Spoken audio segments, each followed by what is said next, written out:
Good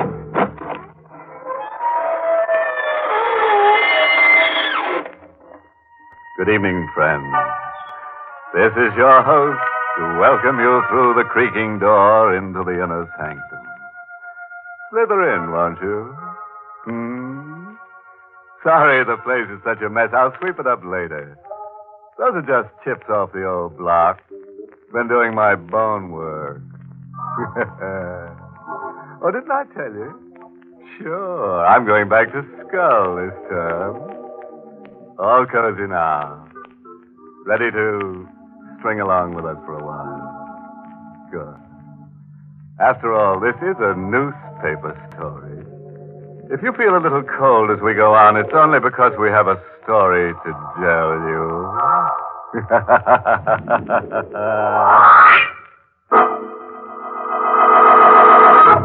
Tonight's Inner Sanctum mystery, Death of a Doll, was written by Fred Matho and stars Mason Adams in the role of Will, with Ted Osborne as Bo Cousins.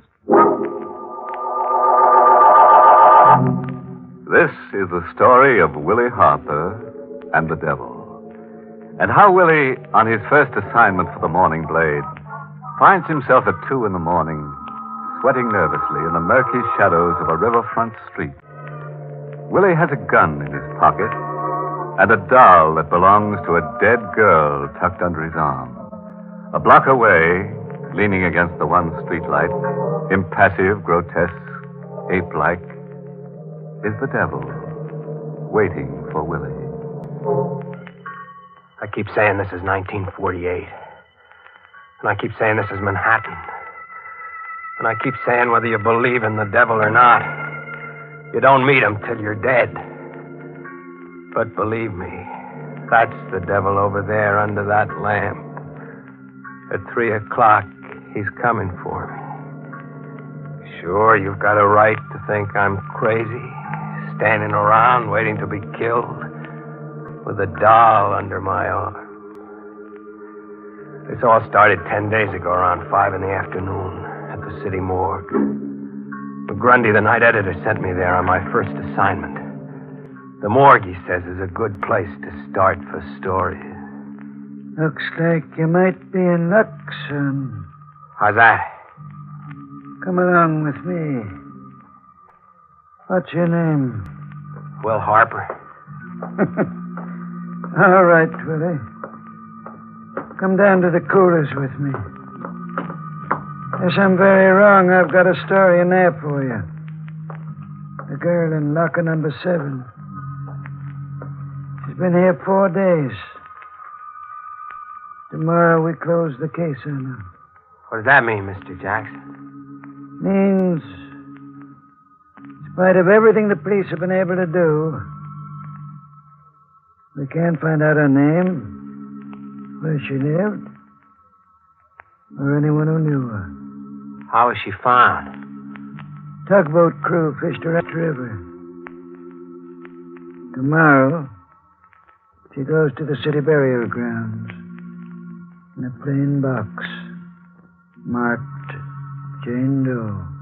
That's horrible. Just dying and nobody...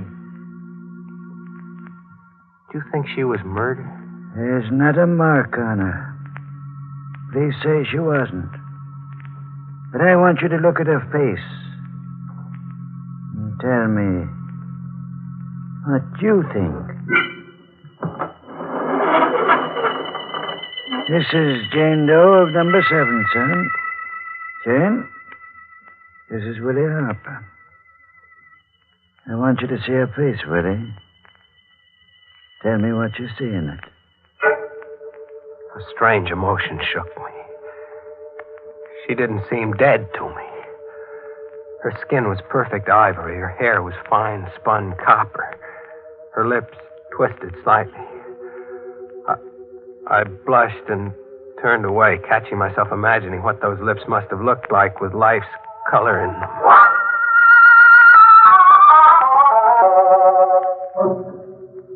Jackson led me back to his office without speaking. As I lit a shaky cigarette, he fished a brown paper bag out of his desk. He handed it to me, tilting it forward as he did so. What the devil? Yeah. And when they pulled her out, she was clutching this doll close to her. Even the doll hasn't helped trace her. The police are through with it. Mr. Jackson, you'll think I'm nuts. I suddenly feel sore, boiling mad. I don't know why, but I think she was murdered. The look on her face. Kind of ask you to help? Yes. Dead girl nobody wants. And a doll. Here's your story, Willie. Too bad you didn't know her before. Yeah. Well, thanks. Here. Take the doll along, Willie.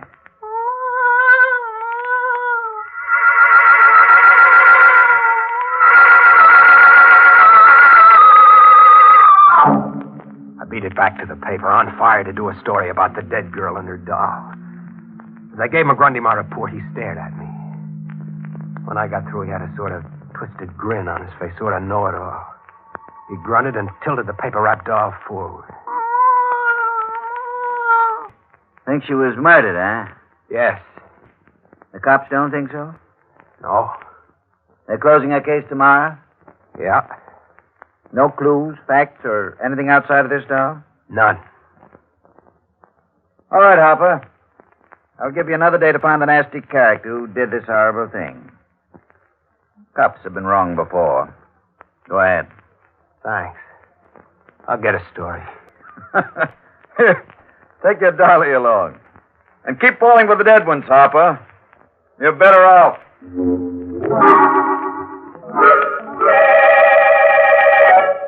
Now I know why I resented that crack of McGrundy's. He must have guessed before I did that I had fallen in love with the girl in the morgue. Half hour later, disgusted with my own morbidity, I went to my room before going out to eat. Slammed the door and tossed the doll onto a chair. I couldn't shake the feeling that the nameless girl in the morgue had something to say to me. If only the doll could talk, could tell me about her. What was she like? Was her voice soft? Was it kind? Who was cruel to her? Where did she live? Who killed her? Doll, who?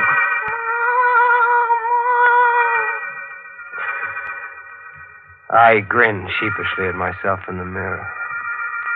And with that gesture, this story really begins. The next few moments remain electrifyingly vivid. I had set the doll down on the bureau. I didn't touch it. Wasn't even looking at it when a new sound came from it.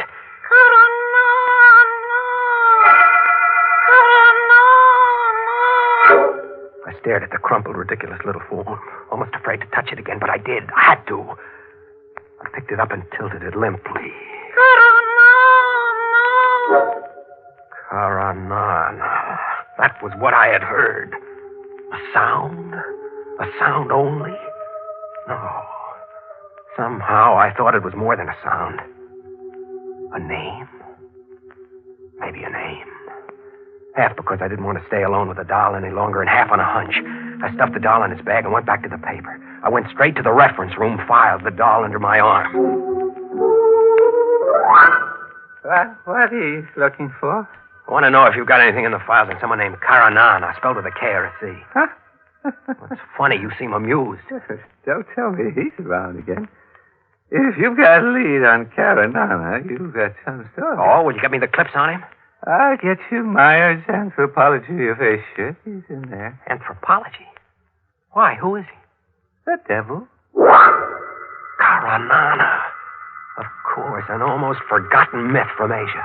Lucifer on Earth, wearing out one body after another, walking the earth always. I remember it now from college. I did on a long walk and headed down Fifth Avenue, my head whirling with a maddening conflict. I think I would have given up the whole thing then, but always at the point of going home to bed or of chucking the blasted doll in a can. The face of the girl in the morgue blanked out other thoughts. When I reached Washington Square, it was dusk. The sidewalk artists were packing up their canvases as I passed them, all but one, that is. He was a tall, angular man with a completely bald head, whose 4 or 5 paintings had the advantage of a street light. The man paid no attention to me. Until at the sight of one painting, I stiffened in utter shock. What's the matter, friend? Is the stuff that bad? That one. The one of the girl. It's... Woman with a doll, I call it. Like it? Who's the girl? Do you know her? Tell me. Sorry, I'm selling oil paintings, friend. I'm not a dating bureau. No. You've got me wrong. I've got a good reason for asking. Look, I'll prove it. Here. Isn't this the doll you painted with a girl? Where'd you get that? I haven't seen Hazel in a week. She left for the coast. I gave her that doll to pose with. What's wrong? Hazel is dead. Dead? Where is she?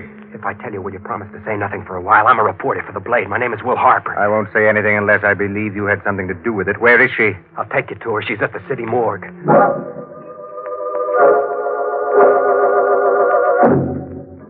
An hour later, we had come out of the morgue. Bo Cousins had simply nodded at my questioning look. Seeing the girl again, knowing her name now, added to the emotions I already felt for her.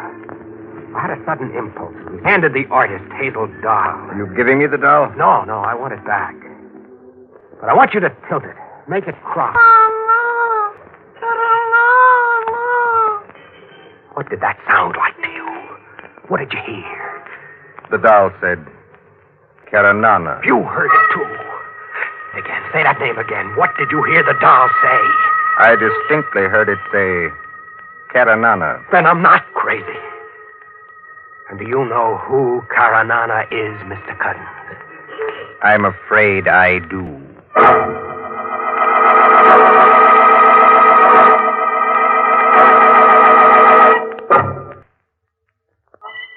The most fantastic coincidence I ever encountered. Why?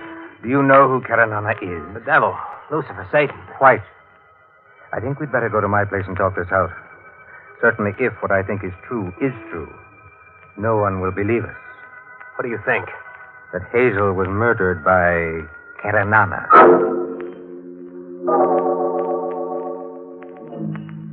I followed Bo Cousins silently along the dark streets of the lower city. His long legs led us finally to a dingy, narrow, fish-fouled street where we climbed an outside stair to the loft of a warehouse. You're in love with her, aren't you? An amazing circumstance to be in love with someone you met too late. I could have loved her, yes. I met her at a Bowery Mission House. Conceived the idea of painting her with a doll. Somehow that seemed right to me. Go on. Well, we worked here for 3 weeks on the painting. I paid her enough so that she could go to California. Dream of hers.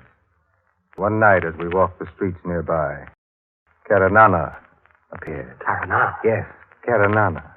Or a man who calls himself Karanana. The devil, or the human form of the devil. However you choose to think. There can't be such a thing. The devil is just a myth. Is it? I met him in Istanbul 8 years ago in a cafe. Did a painting of him. What's he like? Squat, massive man, ape-like. As I painted him, he admitted to me such crimes that I could hardly hold my brush. Like what? He made his living a professional murderer. Very discreetly, very cleverly, very effectively. Why didn't you turn him in? Really, now. I liked to paint and to live. He was so pleased with the picture I made and gave him that he told me any time I needed to rid myself of some embarrassing person, he'd be around. Lucky you, but who'd believe that story? We do, Willie. And that's the important thing. Do you have any spare cash? Why? I have about $150. If you could make up the difference, I think we should claim Hazel's body and give the child a decent burial.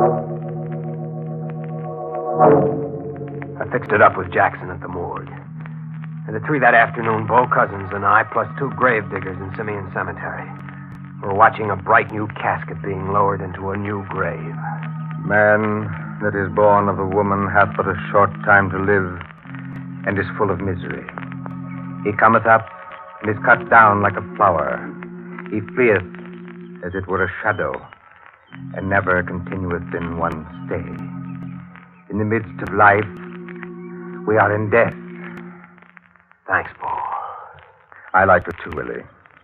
Very much. You're a nice guy, Willie. Wouldn't you rather go now? No. Let's wait till she's covered over. I want to talk to you. I've just gotten an idea. Bo, I know how to make things come out even for Hazel. I know how to get Caranana. And I will be very glad to see that you're buried next to Hazel here. I see things a lot clearer now that Hazel has a name and a past for me.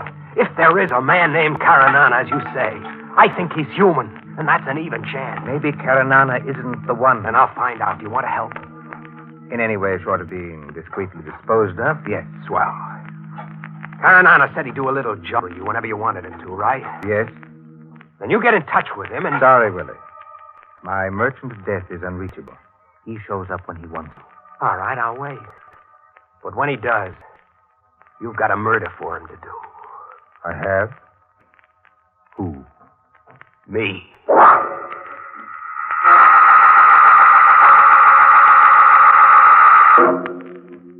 That was a week ago. An exciting week for me, covering all sorts of stuff for the paper. I'd begun to think Bo Cousins was an imaginative phony.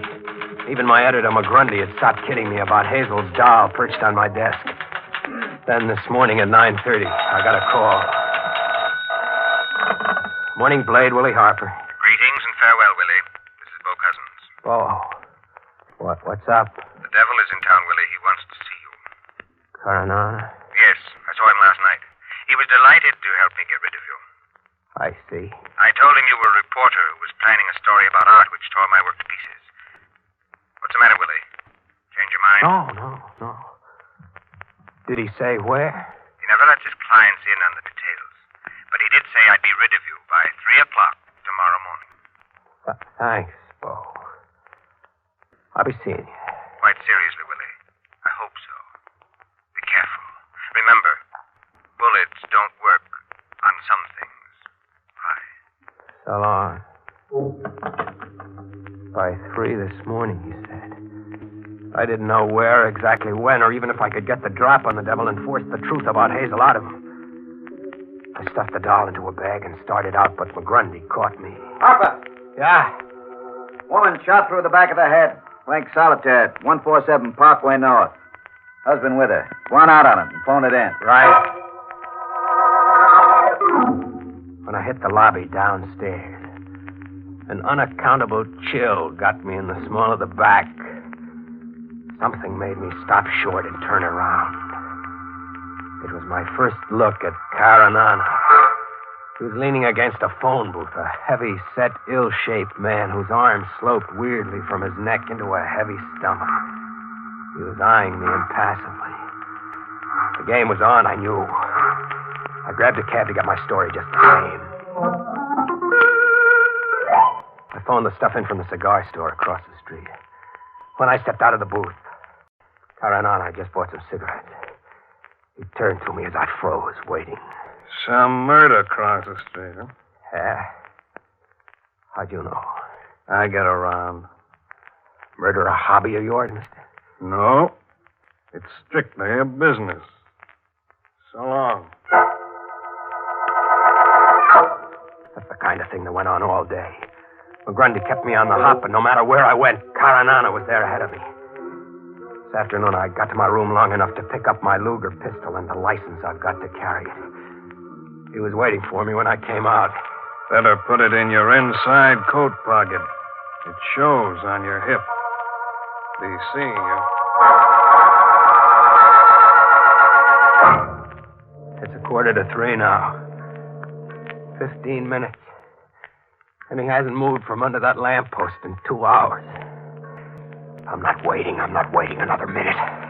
I'm going to meet the devil and have it done with. He doesn't move. Will a bullet do it? Can I trick him into admitting Hazel's murder? Or will he kill me first? Well, here I am. Yeah. I see. What can I do for you? It's almost 3 o'clock. You know, you're right. Time sure flies. Well, time for me to get on home, I guess. So long, Willie. It's a trick. A fiend's trick. He's deliberately leaving me with only a few minutes to go. I've got to stop this. I can't go through with it. I'll go to Bo's place. I'll tell him to call it off. I don't want to die. I don't want it. Bo! I was running for your place. That's right. You might be down this way. You look scared to death. And you should be, I guess. I've got to hide, Bo. Let's beat it somewhere. It's almost 3. All right. Quick, across the street, Willie. There's a broken down pier there. Come on.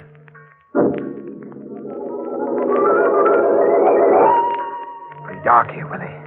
But we're safe for a while. You certainly have worked yourself up. That's the doll you've got there. Yeah. I don't know why I carried it. Glad you did. Got a gun with you? Yeah, my Luger. Let me have it. You're too wrought up. Here. Good. Now be still a moment. 3 o'clock. Yes. 3 o'clock, Willie. Time for us to part. What do you mean?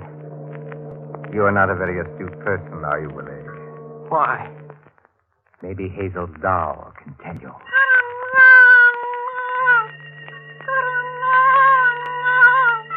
You? No, Bo, this is crazy. You're... The same water that received Hazel is at your back, Willie. The time is 3, and tomorrow you will be fished out with the doll under your arm. You're Karanana. White. Farewell, Willie. Hazel, poor sweet child, learned the same truth by accident. Dirty, filthy little... Farewell, Willie. And you shall take your Stop him, darling cousin! with you. Stop him! Where? I said drop the kid, cousin! Stop! No, I will not!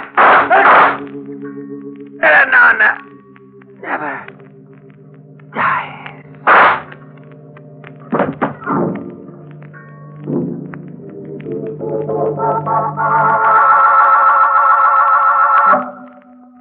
How's the head feel now, Willie? Better, Mr. McGrundy. Thanks, lots better. My professional pride hurts more. Well, it needn't.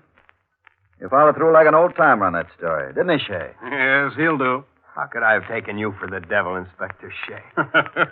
I've been called worse.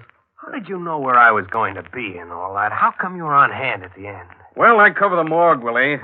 When a young guy suddenly decides to claim a nameless corpse, it's time to follow up on it. Well, you seemed okay, but Cousins turned out to be wanted as a professional killer. So you tagged me to get to him. Sure. He was after you, no doubt about that. Oh, there's your doll, Willie. Yeah. Well, I tilt the doll and nothing happens. No sound. Must be broke. I guess she doesn't have to speak anymore, Mr. McGrundy. I think the doll is dead.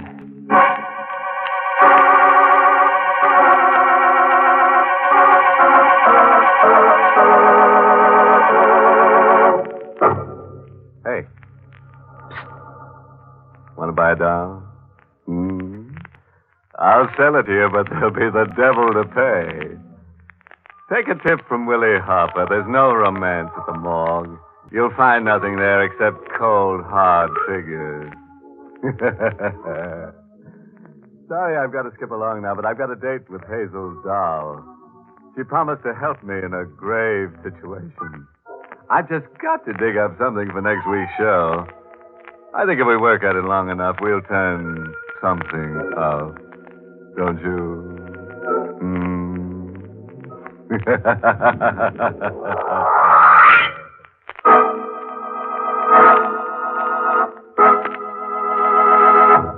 Good night.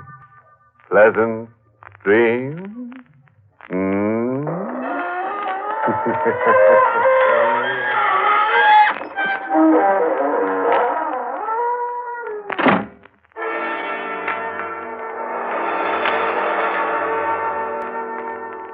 This is the United States Armed Forces Radio Service, the voice of information and education.